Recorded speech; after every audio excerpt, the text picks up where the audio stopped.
नमस्कार दोस्तों, आज की इस वीडियो में आम की ग्राफ्टिंग पर बात करेंगे। दोस्तों, ग्राफ्टिंग आप वर्ष में 2 बार कर सकते हैं। पहला बारिश के मौसम में और दूसरा बसंत ऋतु में, जिसमें बारिश का सीज़न सबसे बेस्ट होता है। इस सीज़न में ग्राफ्टिंग हमारी लगभग 100% सफल होती है।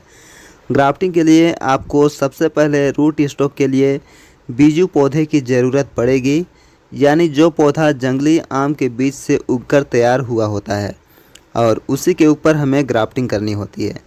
ग्राफ्टिंग करने के लिए जो कलम यानी सायन आप लेंगे वो आपकी मनपसंद वैरायटी के आम के पेड़ की हो सकती है, चाहे वो नीलम, आम्रपाली, दशहरी, लंगड़ा चौसा या जिस किसी भी वैरायटी के आम के पौधे आपको तैयार करने हैं, उस पेड़ से आपको एक सायन का चुनाव कर लेना है। अगर पॉसिबल हो तो सायन में से सारे पत्तों को रिमूव करके कुछ दिनों तक पेड़ में ही पड़ा रहने दें और जब पत्तियों की डंडी अपने आप झड़ जाए तब आपको सायन को कट करके ग्राफ्टिंग के लिए अलग कर लेना है। इस तरह से सायन को रेडी करके ग्राफ्टिंग करने से ग्राफ्टिंग के सक्सेस होने के चांसेस ज़्यादा होते हैं। इसके बाद सायन को आपको वी के शेप में छील लेना है। छीलने के लिए आप कोई भी नई ब्लेड या चाकू ले सकते हैं जो अच्छी धारदार हो। दोस्तों, अगर आपका रूट स्टॉक वाला पौधा 1 साल से ज़्यादा पुराना है तो आपको बीचों बीच चीरा ना लगाकर उसमें साइड में चीरा लगाना है, क्योंकि बीचों बीच चीरा लगाकर ग्राफ्टिंग करने से रूट स्टॉक की लकड़ी हार्ड होने की वजह से सायन का उससे कनेक्शन अच्छे से नहीं हो पाता है, सायन उसमें अच्छे से नहीं चिपक पाता है। लेकिन अगर आप साइड में ही चीरा लगाते हैं छिलके वाली परत में, तो इस पार्ट में नमी पर्याप्त होने की वजह से सायन उसमें अच्छे से चिपक कर कनेक्ट हो जाता है और ग्राफ्टिंग के सक्सेस होने के चांसेस ज़्यादा बढ़ जाते हैं। बांधने के लिए आप कोई भी स्ट्रेचेबल प्लास्टिक ले सकते हैं और ग्राफ्टेड पोर्शन को आपको टाइटली अच्छे से एयर टाइट बांधना है, जिससे अंदर हवा पानी का प्रवेश ना होने पाए।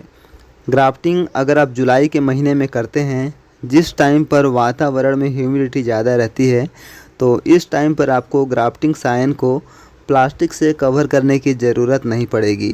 वहीं अगर आप लेट ग्राफ्टिंग करते हैं या स्प्रिंग सीजन में ग्राफ्टिंग करते हैं तो प्लास्टिक से आप ज़रूर कवर करके रखें। ग्राफ्टिंग करने के बाद इसे आपको ऐसी जगह पर रखना है जहां पर हल्की धूप आती हो। पूरी तरह से छायादार जगह पर इसे आपको नहीं रखना है। दोस्तों, ये पहला अपडेट 16 दिनों का है। इसमें आप देखिए, इसमें नई कोपलें फूटनी शुरू हो गई हैं और ग्राफ्टिंग पोर्शन के नीचे जो न्यू ग्रोथ हो रही है, इन्हें हटाना बहुत ज़रूरी है, नहीं तो ग्राफ्टिंग करने का कोई भी मतलब नहीं रह जाएगा। अगर इन सकर्स को रिमूव ना किया जाए तो हमने जो ग्राफ्टिंग की हुई है उसकी ग्रोथ धीमी पड़ जाएगी और धीरे धीरे वह सायन सूख जाएगी, क्योंकि न्यूट्रिशन ग्राफ्ट सायन को मिलना चाहिए, वो सारे न्यूट्रिशन शक्कर ब्रांच ले लेगा।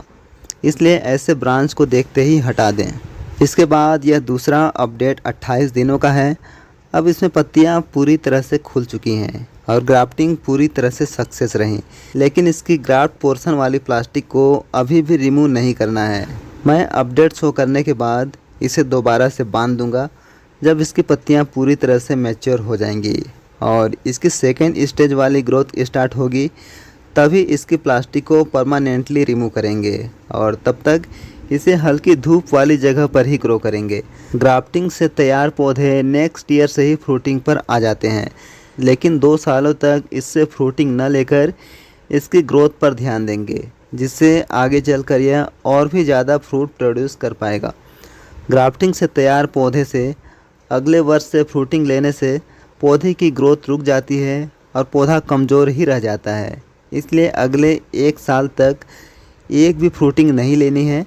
इसके बाद नेक्स्ट ईयर 1-2 की संख्या में फ्रूटिंग ले सकते हैं, लेकिन इसके बाद से आप जितनी मर्जी उतनी फ्रूटिंग लीजिए, क्योंकि तब तक पौधा काफ़ी ग्रोथ कर चुका होगा, पूरी तरह से मैच्योर हो चुका होगा। वीडियो यूज़फुल लगा हो तो वीडियो को लाइक और शेयर ज़रूर कीजिएगा। नेक्स्ट वीडियो तक के लिए आपका बहुत बहुत धन्यवाद। Thanks for watching.